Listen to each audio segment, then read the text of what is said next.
Magandang umaga, tanghali, hapon, gabi sa zodiac sign ng Cancer with the water element. So Lola Baby nagpapakilala. Isang like, subscribes, and share lang po. So ang reading po natin is magsisimula ng April 20 to April 27. Okay? So let's see, tinatawag na the energies. Okay? Yan. Your energies. Ng inyong tinatawag na personal, your personal energies, social energies, di ba? And tinatawag na karmic energies, okay? If there is an advice, message, or a lesson, di ba? Or a failure, okay? So let's see. From the universe, di ba? Cancer. Personal energy. Personal life, something like that, di ba? So, naririto ang tinatawag na you're almost giving up, di ba? You want to give up. Yan, di ba? So, ito yung tinatawag, if you give up, then katalunan mo, di ba? Pagka bumigay ka, di ba? Nagpatalo ka sa buhay. Pag hindi ka kumapit sa Diyos, di ibig sabihin nito, talo ka, di ba? Walang pagbabago. Para ka laang bumalik uli sa putikan. Para ka laang tinatawag na lumangoy uli sa, anong tawag dito? Kumunoy, di ba? Nahihirapan kayo. At pagka ito yung tinatawag na hindi ka kumapit especially sa Diyos, abay, ito yung tinatawag na the Pluto. Okay? So, ilang ikot dyan. Ibig sabihin nito, baka ang balik na uli niyan sa inyo, di ba?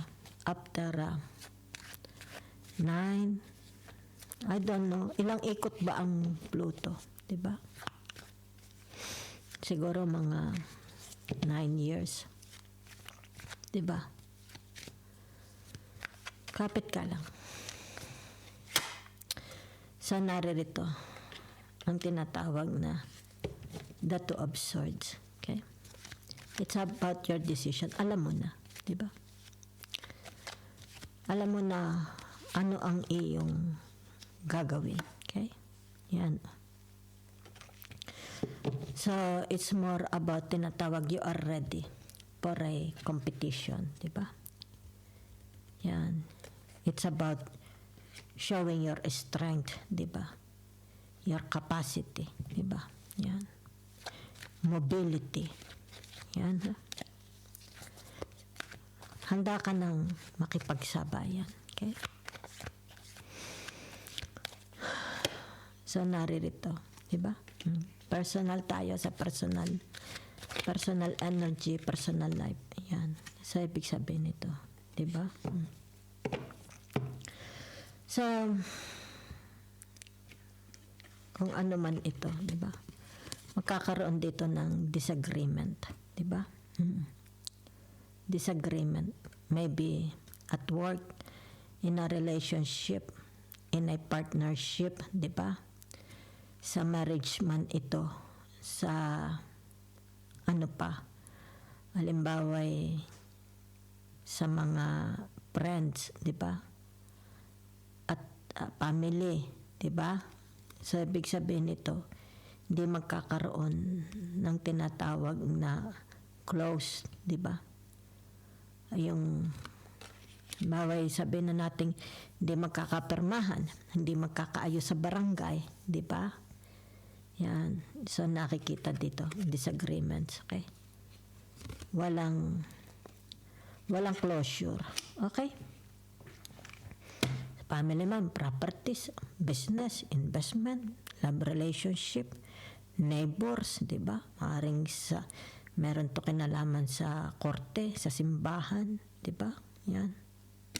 There is no closure. Hindi magkasundo. Okay? So, let's see. Social energy, social life ninyo. Kayo at sila. Okay? Pero dito, kita mo dito. Di ba? It's like their life is like a hell. Di ba? Sabihin na natin, umiiyak siya. Nagdadalamhati siya. Di ba? Maaring narito na rin yung kanyang pagsisisi. Di ba? Yan o. So, ibig sabihin nito yung kanyang tinatawag na personal dilemma. Okay? Yung kanyang nag-undergo siya. Di ba? Pang sarili niyang hinagpis. Okay? So, social tayo, di ba? Kakapagod daw. Pagod na pagod kayo, di ba? Very, very exhausting, okay? Tinatawag na relationship nyo, pakikipag-ugnayan. Di ba? Sorry. Pakikipag-ugnayan, di ba? Maaring for some of you here, you have to be careful, ha? Baka hindi kayanin ng health. Okay? Yan. Baka bumagsak ang inyong resistensya. Okay? Mentally, physically. Diba? It's like yung buhay ninyo is like a roller coaster. Diba? Kita nyo. Social life ninyo. Diba? Kumbaga dito yung tinatawag na at the end of the day, wala pa ring magandang result, di ba? Yan. Kung kaya dito yun, it's like tinatawag, I need a break, di ba? I need a vacation. I need to, halimbawa sabihin na natin, katahimikan, di ba? Pagod. Yung inyong di ba? Yan. So, maaaring for some of you here, di ba? Yan. Okay? Absences, di ba? Yan. Nakikita dito yung tinatawag siguro palagi kang absent, di ba? Hindi ka sumisipot. If there is a gatherings, di ba? Wala ka, di ba? Yan. So, maaring dito sabi na nating maybe you have a position, di ba? Yan, nakakagulo, di ba? Yan. They cannot resolve because wala ka, di ba? Yan, nasaan ka, di ba? Kagulong-kagulo na sila, di ba? Wala ka. Yan, ha? It's like they do not know what they will do, di ba? Yan, ha?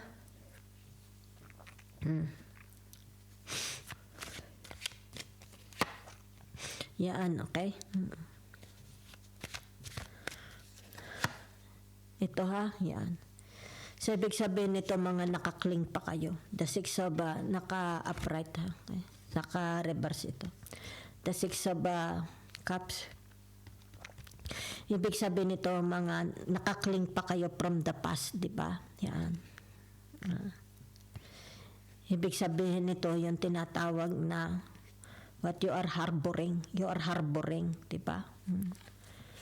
Palagi kayong, you are harboring the past, di ba? Visiting the past. Okay? Na ibig sabihin nito may failure, di ba? Let's say, ibig sabihin nito, tinatawag na mahilig kang bisitahin your past, di ba? Relationship, others, di ba? Kung ano mga nangyari from the past, di ba? Ayaw mo pa itong i-let go, di ba? Yan. Kasi kaya dito, kita mo. Di ba? Di ka makaka-move on. If you are always clinging on your past, di ba? Kung ano itong mga tinatawag. I don't know, it's like maybe you're always telling, di ba? Yung aking nakaraan, yung aking Sabihin na nating asawa, hudas na asawa ko, 'di ba? Hudas na kapatid ko, hudas na kababata ko. Dito, 'di ba? Yan. No? You're always repeating, 'di ba? Kung kaya dito nakikita, 'di ba? And it affects you. It will only affects you mentally, physically. Pwedeng tinatawag pati health ninyo ay maapektuhan. If you don't let go of the past, di ba? Okay. Ala pa, natulo ang sipong ko. Sandali. Yan ha. Okay, yan di ba? Wala akong panyo. Ari na, sandali lang. Wala akong panyo. Ari na, sandali lang. Okay. So, ibig sabihin nito,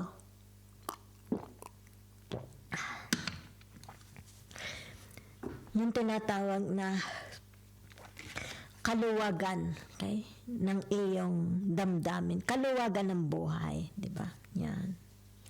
Ibig sabihin nito, i-let go muna. Kailangan mo nang i-let go, di ba? Para tinatawag na hindi mo laging dala-dala itong burdens na ito. Diba? Yan. Kailangan ito i-let go. Yan ha. Kaya kita mo. Diba? Whatever happens in the past, diba? Between you and them, social nga diba? Social. Big sabihin nito, yung tinatawag na mga pangit, diba? Yan, let go. Yan ha. So, ibig sabihin nito, tinatawag na inaalis mo na sila sa system mo. Diba? Okay. So, let's see there is a karmic lesson, diba, for you from the universe. Para ako itatrangkasuhin. Yan, diba? So, ibig sabihin nito, diba? Ito yung tinatawag na your way of thinking, attitudes, diba? Yan. Yan. Ibig sabihin nito, tinatawag na from the past, maaaring you are very, very exhausted, diba? So ngayon, ibig sabihin nito, you are recharging and regrouping. It's all about yourself, diba?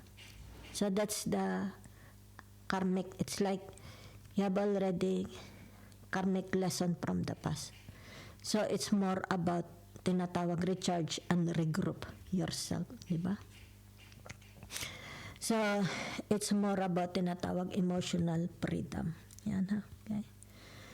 So nakikita dito yung tinatawag na it's like yan.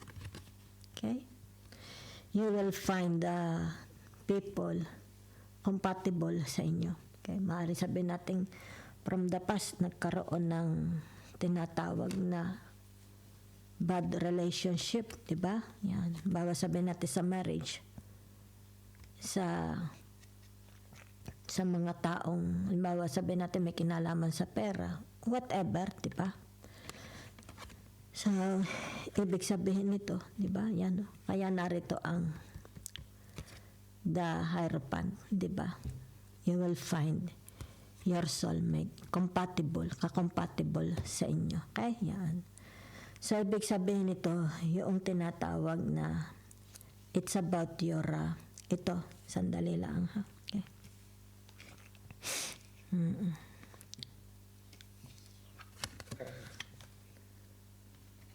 Boundaries. Okay? Yan, dito, ha? Dito. Yan, ha? So, maaaring from the past, wala kayong boundaries. Kung kaya dito nakikita yung tinatawag mga taong it's like labas-masok sa bahay ninyo. Diba yan, no? Okay? Kaya nga ito ikaw. It's like tinatawag, kailangan magkaroon ka ng boundaries. Yan. Sa kanila. Diba? Yan. Kung ang daladala nila is away, negativity, di ba? Kung ang daladala nila is problema, di ba? Kung ang daladala nila is konsumisyon, di ba? Kung ang daladala nila is walang kakwenta-kwenta, di ba? Yan. Kumbaga dito, di ba? Yan. It's like natuto ka na from the past. Yan, ha? So, ibig sabihin nito, para hindi na ito maulit. It's more about put a boundaries. Okay? Yan. So, ano pa nakikita ko dito? Yan, yan. Emotional freedom. Okay? Kaya dito, yan. It's about kakaroon ng emotional freedom. Okay? So, ibig sabihin nito, for some of you, ito yung tinatawag, kung nakaranas ka nito, di ba? Hindi. Yan. Kaya ito ay message, advice from the universe. Yan, ha? Start all over again. Close doors. Isara na. Okay? Yan. Kumbaga dito, yung tinatawag mga na-experience mo, di ba? So, ibig sabihin nito, yung tinatawag na let it go. Close door. Di ba? Let it go. Yan. Let it go na ito. Yan, ha? Yan. Kaya dito kita mo. Yan, ha? Pakawalaan mo na. Yan. Yan. Let it go.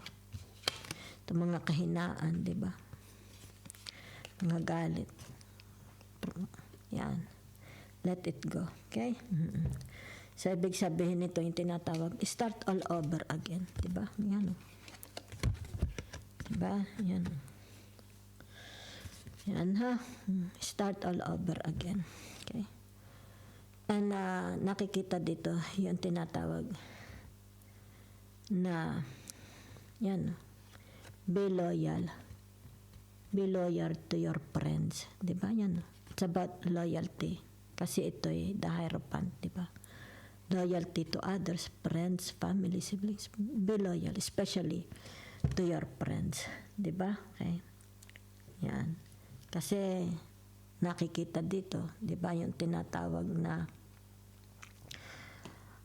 true friendship and loyalty, okay, yan, are among the most important values, okay? So, kumbaga dito, nahihirapan kayo, di ba, it's like from the past, nahihirapan kang humanap ng tinatawag na, yan, trabaho, di ba? Yan. Ibig sabihin nito, yan. O kaya may failure sa trabaho. Magsimula ka uli, di ba? Yan. Okay? So, thank you very much, ha? Okay? Hanap-hanap ka lang.